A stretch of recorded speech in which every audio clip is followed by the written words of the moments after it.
All right, guys, we'll give it a minute or so for people to trickle in. Sorry for running a tad late.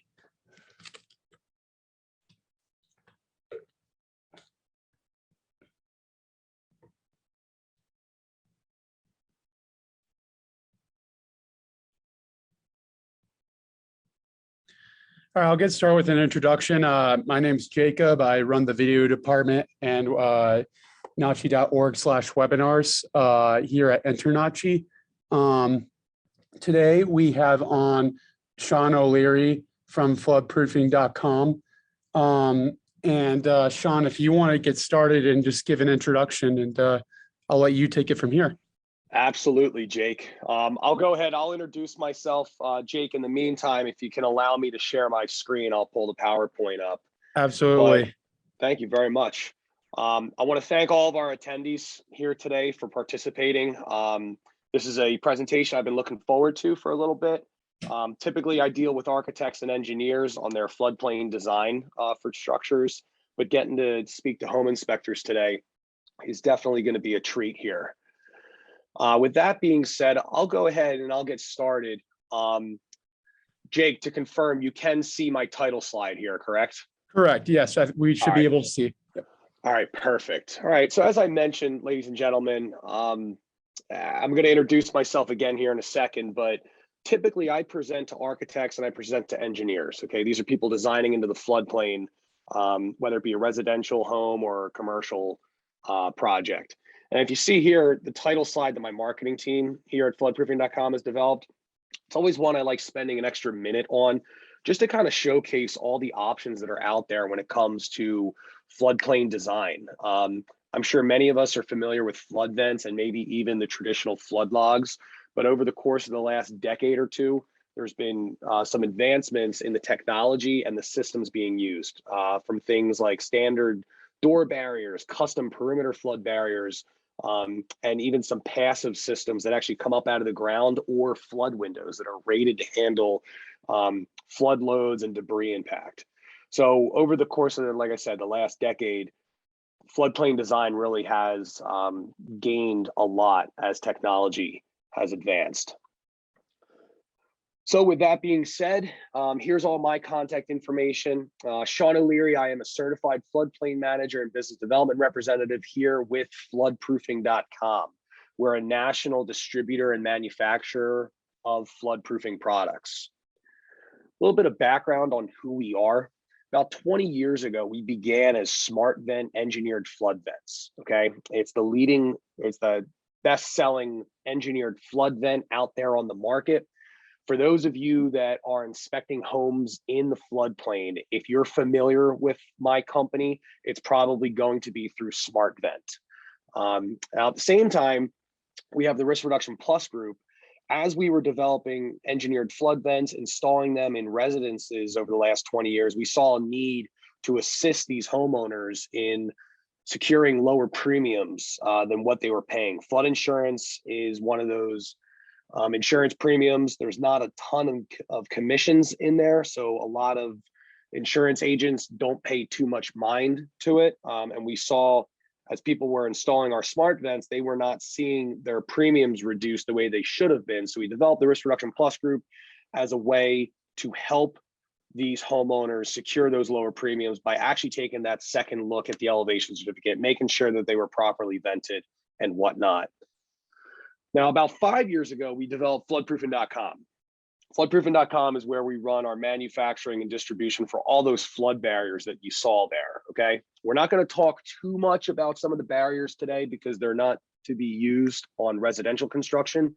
I will end with that, kind of as some sandbag alternatives, but that's what we go by today is floodproofing.com.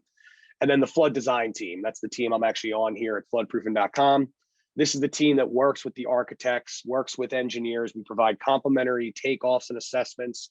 We work with them on the design to make sure that their structures are meeting the floodplain codes and criteria.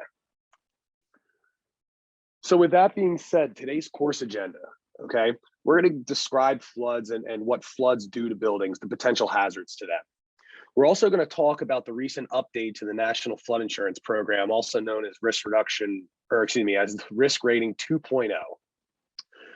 In talking about that, we're also going to look at Realtor.com's flood factor and the more educated home buyer when it comes to purchasing homes in the floodplain. And I threw this section into this slide deck because I think as home inspectors, you're going to start seeing more questions as Realtor.com and some of these other home buying websites start trying to educate potential home buyers on different risks and factors and whatnot when buying in the floodplain. So we'll talk about that for a couple minutes.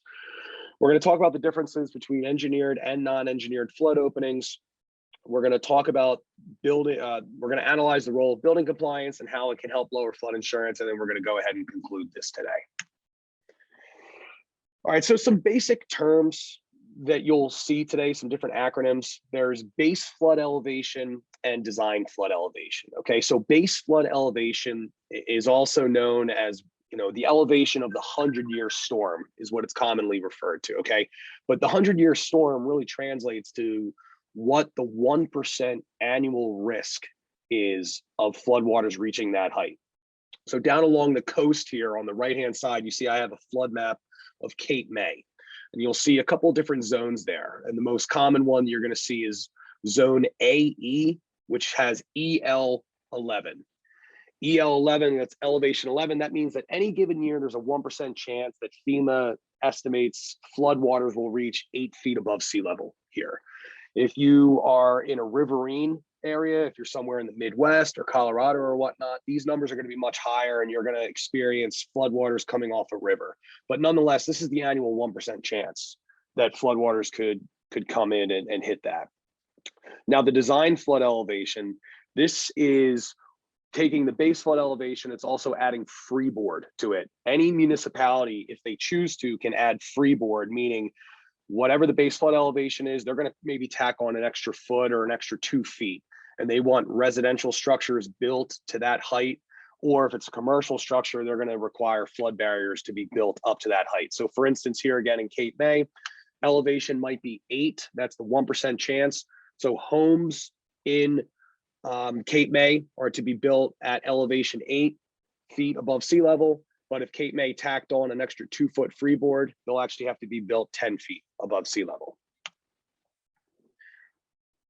Now, the different types of flood risk, there are flash floods, coastal floods, river floods, the urban floods, and pluvial floods. Okay, this is the general general guidelines for what types of floods you can have. And all of these floods are common. They could all be happening at the same time. I live up here around the New York metro area, okay, over here in New Jersey. And we just had Hurricane Ida hit this past September. Now, Hurricane Ida came in as a coastal flood down in the Gulf. However, by the time that it hit up here around the New York City area, it inundated the area with 7 inches of flood, causing flash floods, okay? But at the same time, there were many creeks and rivers overflowing, resulting in river floods. And because of New York City being the metro capital that it is, with all the concrete and whatnot, there wasn't actual ground and meadows and woods and forests to soak up this flood water. So as a result, it was a flash flood, a riverine flood, compounded by an urban flood because none of this water can go and soak into the ground. So these are the different types of flood risk.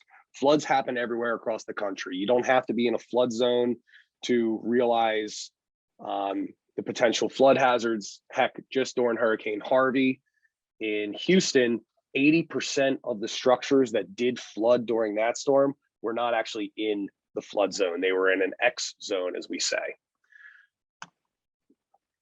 All right, so what actually happens during a flood to a structure? What happens to a home here, okay? So during a flood, you're gonna have hydrostatic and hydrodynamic forces, okay? You're gonna have the hydrodynamic force. This is the actual force of moving water, okay? So this is gonna happen along the coast. You're gonna have wave action, or maybe you're around a riverine and you're gonna have this moving water from the river coming up and over, okay? So that's gonna be one force, but you're also gonna have hydrostatic force.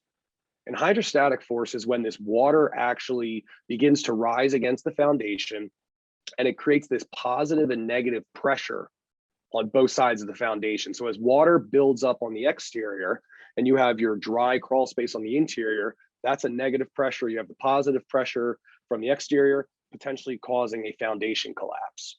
Because as we know, foundations are built to accept a load vertically. They don't have the same type of strength to withstand that hydrostatic pressure coming in laterally. Okay, so a couple of pictures on the right-hand side gives a good idea on what could potentially happen to a foundation during a flood. Now, there's a couple of industry trends. These are things that have happened just over the course of the last 2 years. So FEMA has gone and updated technical bulletins 1, 3, and 6. All of these have happened since March of 2020. And as we know, March of 2020 was right when the pandemic was hitting us. So technical bulletins 1, 3, and 6 are relatively new. There are still some code officials out there that are not up to speed on this. And I can tell you that just because I present to many of them. Technical bulletin 1 is the Bible when it comes to wet floodproofing. So any of your homes across the country, if they are built in a flood zone, they are supposed to be built up to the FEMA technical bulletin 1 standard. Now, the National Flood Insurance Program recently rolled out FEMA's risk rating 2.0. This came about in just this past October. Okay, it's brand spanking new, and we're going to get into that in just a couple slides. As I mentioned earlier, we also have Realtor.com's flood factor. We're going to get into that in just a couple slides as well. And then also many cities across the country are starting to update their floodplain ordinances. Now, this doesn't necessarily affect an existing structure, but this absolutely affects any new structures that are being built in the flood zone as they're starting to adopt these technical bulletins that I just mentioned above. When it does come to floodplain construction regulations, all the documents that you see below, technical bulletin 1, requirements for flood openings and foundation walls, technical bulletin 2 are flood damage resistant materials. These are for the areas that could potentially flood. You don't want to have like things like normal drywall in there. You don't want to have carpet, okay? All that could flood, water recedes. It allows for things like mold growth and whatnot. So technical bulletin 2 is all about what type of flood damage resistant materials you can use. And then technical bulletin 3 being dry requirements.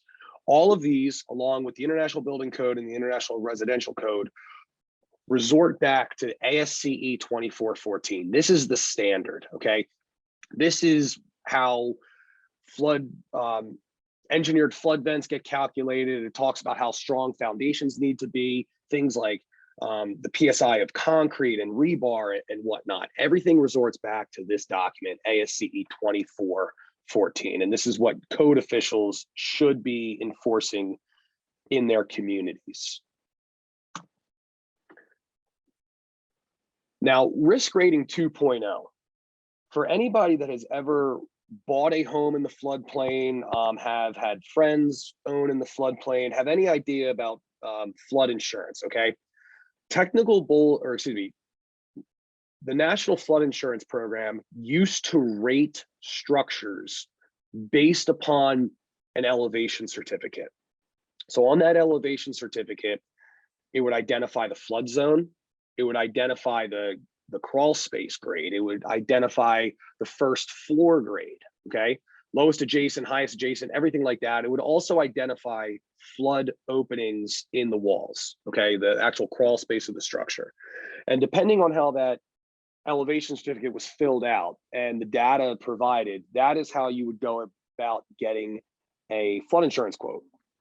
The challenge is over the last couple of years, the NFIP has been losing some of their better clients, their better homes to the private market, because the private market wouldn't necessarily care as much about elevations. It would look at historical data, it would look at future data, things like that, okay? So now FEMA has adopted a similar type of thought with risk rating 2.0. So instead of looking at the elevation certificate, they now look at what the home's value is. They look at the distance to the flood source. Okay, is this on a barrier island? Is this inland? Is this directly bordering a flood zone, or is it a tenth of a mile or a quarter of a mile away from it? And then as well as the historical data. So what it's doing is it's going to go and it's going to reward structures that are further away from the flood zone, homes that are directly in the flood zone, whether you're elevated or not elevated, you are going to be rated the same. So potentially if you have a home that is built on top of a garage, right, and you have maybe 10 feet above grade and your next door neighbor is a slab on grade home, but because you're both in the same zip code on the same block, FEMA is now going to rate you the same. So a lot of people that have elevated in the past are not happy with this. But ultimately, the SRL and the RL, the severe repetitive loss and repetitive loss structures, they're going to be the ones paying the price. These are the people that have flooded multiple times. They're the ones that are going to see their premium rate increase, their premiums increase the most with risk rating 2.0. Now, moving on, I apologize, this is the wrong title for this slide, but we're now talking about Realtor.com's new flood factor. So with the rollout of risk rating 2.0, the First Street Foundation partnered up with Realtor.com and they developed this tool online. Okay, so you can go to Realtor.com and you can type in whatever address or community and go and click on a home. And if that home is in a flood zone, you're going to be able to find a property flood risk assessment. So it's this revolutionary new tool. Any prospective home buyer can hop on Realtor.com and find this. It's going to rate your property on a scale of 1 to 10, okay, with 10 being the riskiest for potential flood. And it's also going to inform the buyer whether flood insurance is going to be a requirement or not. Now, I can't tell you, growing up on a barrier island and as well as working in the flood industry, I can't tell you how often I speak with a potential home buyer that doesn't realize that flood insurance is going to be needed when purchasing a structure. Okay, so Realtor.com at least does a good job of spelling that out when somebody is searching for a potential home. So I gave a quick example here. This is a project, or it's a property in Margate City, New Jersey, down here along the southern Jersey shore. This is a property that's being rated 6 out of 10. It's in an AE zone, doesn't have any history of flood damage or whatnot, but due to rising sea levels, due to being how close it is to the potential flood source and whatnot, flood factor is rating this at 6 out of 10 for potential flood risk. Now, you can also gain some further information from flood factor. This has nothing to do with insurance, okay? This is just what somebody could potentially expect to pay over the course of time in flood damage. So you're able to plug in some additional information, things like a slab home, whether it's a basement or whether it's up on a crawl space, okay? How long you expect to live here for and whatnot, what the estimated property value is. And you're able to put all this into their little calculator here in order to determine over the course of time, what reasonably could you expect to pay in flood damage. So for this particular project, over the course of 30 years, it is estimating that this home buyer should expect to at least pay $30,000 in potential flood damage. Now, I can tell you, in the event of a hurricane, if this home were to flood, it's going to be much more than 30,000. If this home never floods, obviously it's going to be zero. So the flood factor and the First Street Foundation has their formulas on what they anticipate on an average. But this is all information any potential home buyer might be bringing to you, the home inspector, to say, hey, can you what ways can we possibly mitigate this damage? Well, flood factor goes one step up, and they're going to go ahead and they are going to recommend a couple of options. Some of those options are as simple as adding foundation flood vents to wet floodproof a crawl space. And they even go as far as to suggest elevating a home, which for any home, elevating could be anywhere from 100 to 150, all the way $200,000 plus to do so. So again, this is a gift from Realtor.com, which unfortunately, you being a home inspector, I expect questions coming your way here in the near future if you are indeed inspecting homes in the floodplain. We're going to get into a couple of ways that you can help your clients, but I just wanted to spell this out as a new industry trend here.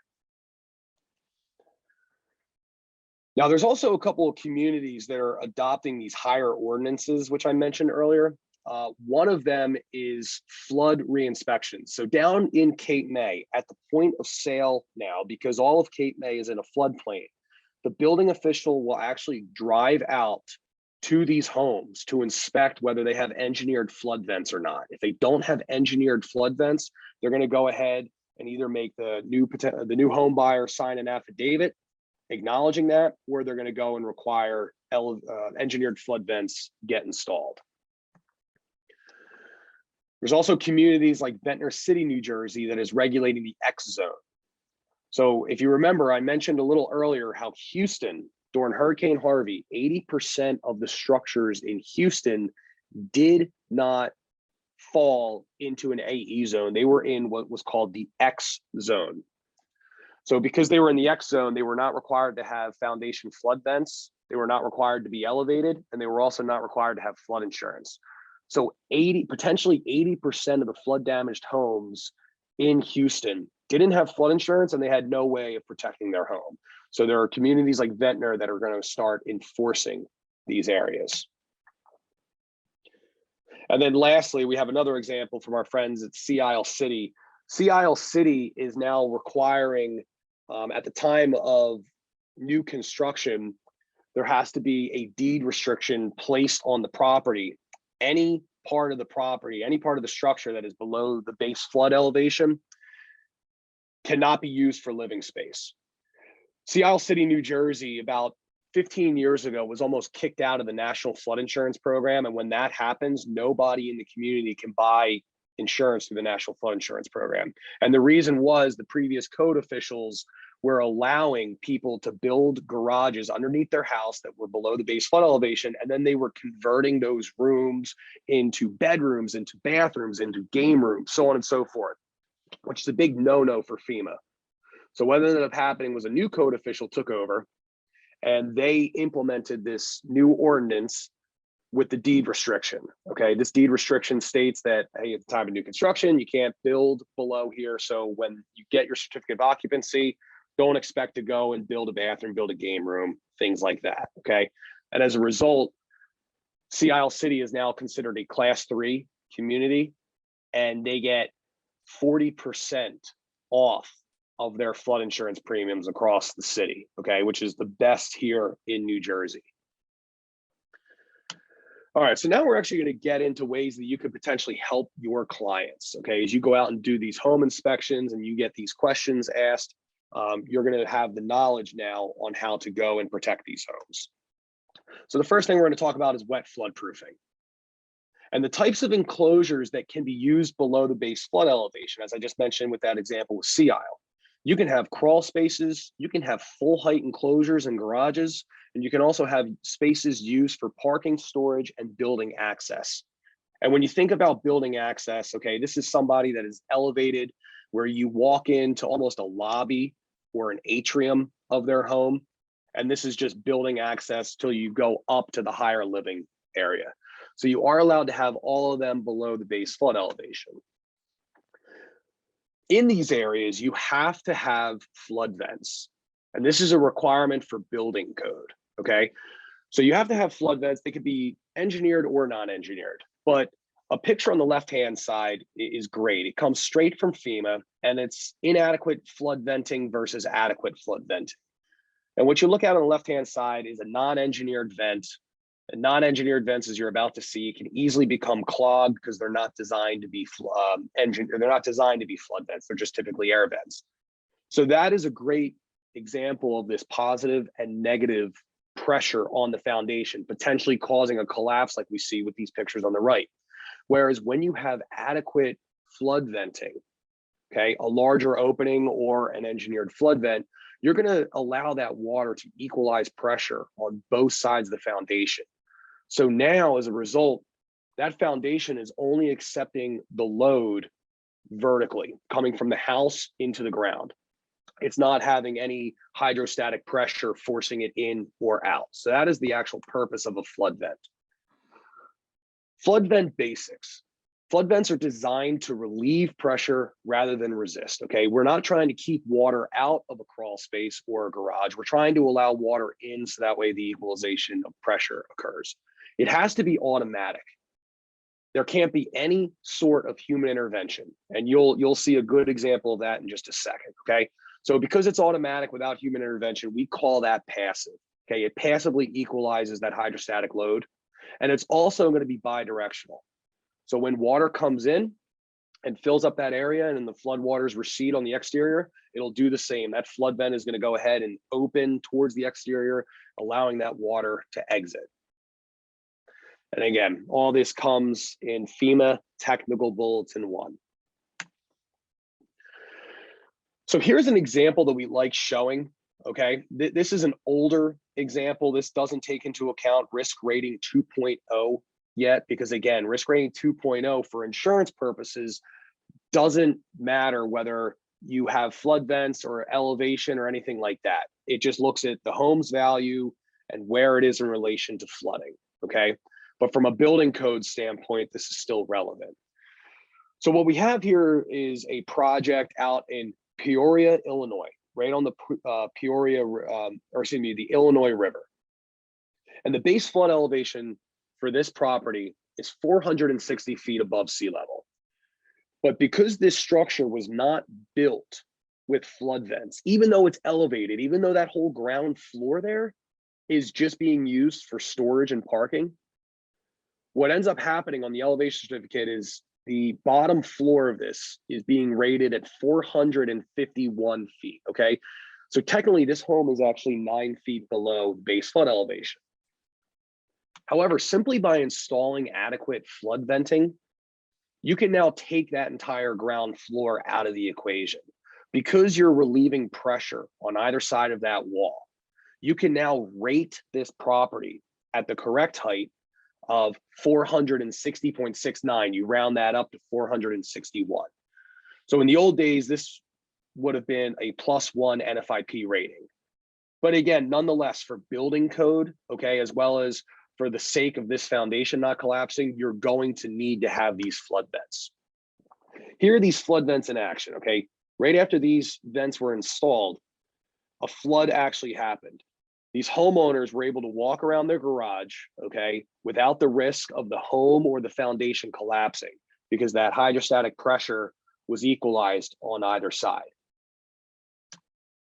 And again, an old example, but with these guys, they had a subsidized rate. They were paying about $2,000 a year. They should have been paying $9,000 a year. But with the retrofit cost and their new premium, these people actually paid to have flood vents installed compared to what their old premium was. But again, the biggest thing that they received here is peace of mind that their home is not going to collapse in the event of a flood. So the two different types of flood openings, there's going to be non-engineered openings versus engineered openings. The best description I can give here is a non-engineered opening is simply an air vent. It is a vent that is designed to allow airflow in and out, okay? But it is not designed to basically handle flood waters. So because they're not designed to handle flood waters, FEMA has a way to calculate, and surveyors have a way to calculate the net square opening of these. So basically they need to calculate 1 square inch of net opening equals 1 square foot of enclosed area. The only thing that you need to know here, okay, before we get into all the math, or instead of getting into all the math here, air vents are not designed to be flood openings. And because they're not designed to be flood openings and they're not passive, you physically need to break the vent in order for it to count. Now, when you're going out and you're doing a home inspection for somebody in the floodplain, okay, if it's not necessarily a big deal for them, it's not something that you need to go and call out. However, it's always nice to note that, hey, this structure is built with non-engineered openings. They could potentially, during a flood, they could potentially clog with debris. And if you want them to count as a flood opening, you physically need to break them so that way they're constantly in the open area here. So here's this difference that we're looking at between an engineered flood vent versus non-engineered. The top picture is an engineered flood vent. The picture on the right-hand side kind of goes to show you that this flood vent will go ahead and swing open. It's going to allow a much greater volume of water to come through. And thanks to it being an engineered flood vent and going through the testing that the International Code Council puts forth, Each of these flood vents is rated up to 200 square feet of protection. All right. So if you have a 1,200 square foot structure, you're able to get away with 6 engineered openings. If you have the bottom air vent, okay, you can see there that little 0.5 inch. This is where the surveyors need to come and actually calculate the net square opening. So what you're looking at is 6.5 inches high by 0.5 inches wide, and you got to go ahead and calculate how many of those grooves are there. And then you also need to physically break that open and close tab. You need to keep it open all times. What you end up doing is you do the calculations. This only accounts to 42 square inches. So what that is, it's 42 square feet. So when you do that calculation, and this concerns itself to new building, again, a 1,200 square foot structure will only require 6 engineered flood vents. However, a 1,200 square foot structure will require 29 of these in order to be code compliant. And that's why people like Cape May, New Jersey, will actually come and do these re-inspections in order to make sure that there's adequate flood venting on the structure. Here are some pictures of unacceptable flood measures and flood openings, I should say. So the picture on the top left is an air vent. You can see that tab there. That tab is still remaining. So this air vent could be open, it could be closed. And the fear is in the winter or the hot summer months, people might go and close that, okay? So that way there's no airflow coming into their crawl space. Well, up here in the Northeast, if you go and close that air vent and we have a nor'easter where it potentially floods, that air vent is now clogged off. It's not allowing any floodwaters in, and now you risk the potential of collapse. Pictures on the top right is another air louver. These have the temperature activated louvers in there, but in the event of floodwaters coming in and pressing against them, those can go ahead and close off. Bottom left is an air vent where people can actually go and put a screen over top of it. And then the last one, and this is the biggest point of contention, it comes in with garage doors. Garage doors are not passive, so they're not considered an engineered opening, okay? They actually need somebody to go ahead and open it. And most of us nowadays, we have garage doors that are used remotely. So we actually have electricity go and lift them. And in the event that the electric grid is out or we lose power, those garage doors are going to stay down.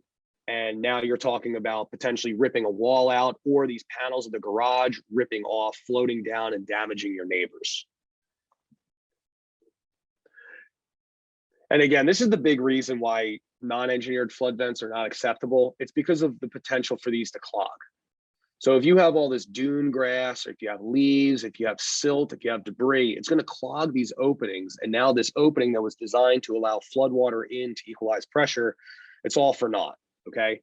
It's going to go ahead, it's going to clog, pressure is going to start building, and now you risk the potential for collapse. All right, so now that I've bored you enough with non-engineered openings, we're going to get into engineered openings and what you could expect here. So the bottom right is a great graphic. It's a GIF that shows what an engineered flood vent actually does in the event of a storm. So it's locked in place most of the time. Okay, so no rodents or anything, or no people are going to be able to go through this little 16x8 vent. However, in the event of a flood, floats will engage, or I should say floats will disengage the locking mechanism, go ahead, open the vent, and it's going to allow this flood water and debris to go on in to the crawl space, equalizing that pressure.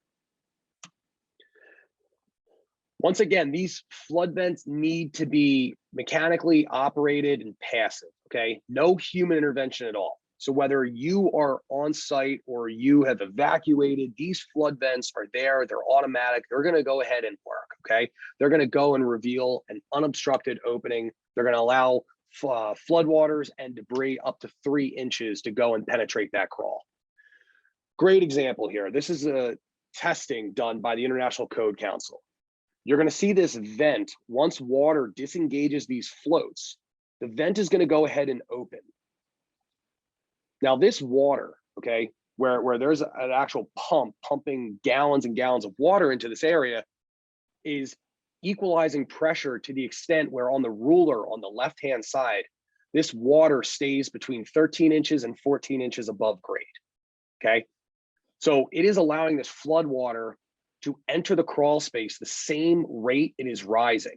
And ultimately, once that water pressure equalizes and the water height equalizes on either side of this opening, both sides will then rise at the same rate. So that way there is no hydrostatic lateral pressure against the foundation. And here's just an example of this ICC ES certification. Your engineered flood vents are going to have this type of report.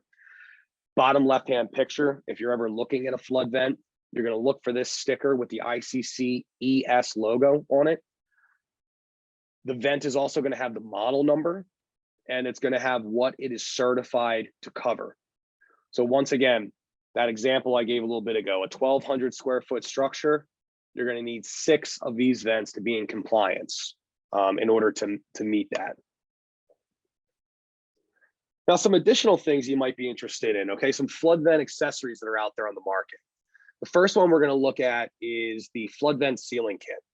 So if you have a client that has flood vents installed, maybe they're in a garage, or maybe they're in some sort of conditioned space, whether it be storage or this foyer, okay, this building access, as an example in this home. Maybe they have this area and they're worried about losing air loss through the vent. Their energy bills are up. You can always install a flood vent sealing kit. Flood vent sealing kit meets the 2018 energy codes. And what it'll do is it'll prevent any air loss, but in the event of a storm, in the event of a flood, these homosode panels will go ahead, break on open, and allow flood water to come through that's already coming through the flood vent. Some other accessories that you should be aware of would be if you have a fire rated wall. Okay, now this is very important. If you're the home inspector and you're seeing that there is internal flow through of a structure, maybe you have a garage that is going into this building access, or you have a garage that goes into storage areas. Okay, most of the time you're going to need to have some sort of fire damper there. Now, engineered flood vents, they take all this into account. Okay, obviously we're in 2021 now, building code is requiring this. So you can retrofit a fire damper with the trim and sleeve kit to make that flood vent through that wall. You can maintain that fire rating up to 2 hours or up to 3 hours. So this is another option. This is something that you might notice during your home inspections where it should be required. And then lastly, maybe you have somebody with one of these higher end homes that is asking you about flood venting, okay, and what they could do. You know, number one on the left-hand side, maybe they want something that's a little bit more aesthetically pleasing rather than the brushed stainless look. So you can have powder coated vents. You cannot paint engineered flood vents in the field. If you notice somebody who's doing that, that's a big no-no there, okay? If you paint an engineered flood vent, you potentially mess with the mechanism, you mess with the locks and whatnot. Things could get stuck. Debris might not be able to push the vent open the way it's supposed to. So these flood vents need to be powder coated by manufacturers. The other example on the right-hand side is a flood vent that is designed specifically to go into a garage door. So some people can only vent through the garage door. Maybe they don't have access through other parts of the foundation. There are flood vents specifically designed to be used in garage doors. All right, we're going to wrap up here with the different dry floodproofing methods. If you remember a little earlier, I mentioned dry floodproofing. It's not technically allowed on residential construction. And what I mean is if somebody is building a brand new structure and that is in the floodplain, you have to have that home elevated, whether it be on a crawl space or elevated to the point where you have a garage underneath, okay? Nobody's building a slab on grade home below the base flood elevation anymore. However, we all know that as you're going out doing inspections, some of these homes have been there for 20, 30, 40, and up to 100 years, okay? And it's not feasible that somebody's gonna come in and elevate that home above the floodplain now. They're buying an existing home. But maybe they have some flood damage in the past, or maybe they have some nuisance flooding and they're looking for different options on what they could potentially use. So the first one I want to show you here, this is our sandbag alternative, okay? This is a product out there on the marketplace, and it's called the Dam Easy Flood Barrier. This is a product specifically designed with residential construction in mind, okay? It has no permanent anchors or anything. Nothing gets drilled into a door jamb or into the walls themselves. This is a product that works totally off of compression in the door jamb, and then it has a bladder that you pump up, and that bladder is what actually will seal any crevices or any cracks or whatnot in the door jamb or in the concrete. You also see that picture on the bottom, okay? If you had somebody looking to extend this to meet a garage or a slider or something like that, you can put a post between there, and that post will have an anchor in the ground. That would be the only permanent fix that would come with a cap to go over top of it, ADA compliant caps, that way nobody's tripping over it. But this, again, is somebody in a flood prone area, an existing structure, maybe they have a basement or something, and they're just trying to keep this nuisance flooding out. This product is good to handle up to 28 inches of water. Very, very popular in Europe. It's not as popular over here simply because when you're building new construction, you're not allowed to have any sort of dry floodproofing. Everything has to be wet floodproof for residential, but this is an option for an existing home. Just a couple other visuals to give you an idea on what this system would look like. And when I tell you deployment on how easy it is, okay, this is something that gets stored underneath a bed or in a closet. And when it comes time to deploy, you actually go and you put it into the door jamb and you crank the ratchet there, and you can walk away. And when I say 2 minutes to deploy this system, it's 2 minutes. That picture on the right-hand side with the post, you're probably looking at about a 10-minute deployment right there. And now this person can go evacuate or at least keep floodwaters out during a nuisance storm and protect whatever is on the other side of those barriers. Some other more robust options, these are less common for homes because typically now we're talking about anchors that actually go into the walls. So this is primarily only used for structures, for commercial structures with CMU block or concrete poured walls, but this could potentially be used on some homes, especially masonry homes. I just wanted to throw this in here just for visuals to give you options. Anything we look at from here on out would absolutely be speaking with a professional to see if the home is designed to handle any type of flood load. We have the granddaddy of them all, which I call, these are flood logs. Flood logs have been around forever. Most people, when I describe what a flood log is, they say, oh, just like Lincoln logs. Okay, so yeah, we have our Lincoln log system here where you actually will assemble the panels in a groove or in a gasket that is permanently mounted to a building. At the same time, there's also flood panels. Okay, so flood panels are just like flood logs, a little bit different, a little bit lighter, not as invasive and intrusive into the structure. This oftentimes, especially after Hurricane Ida, this was ordered a ton by residences up here in the Northeast. It's becoming more and more common.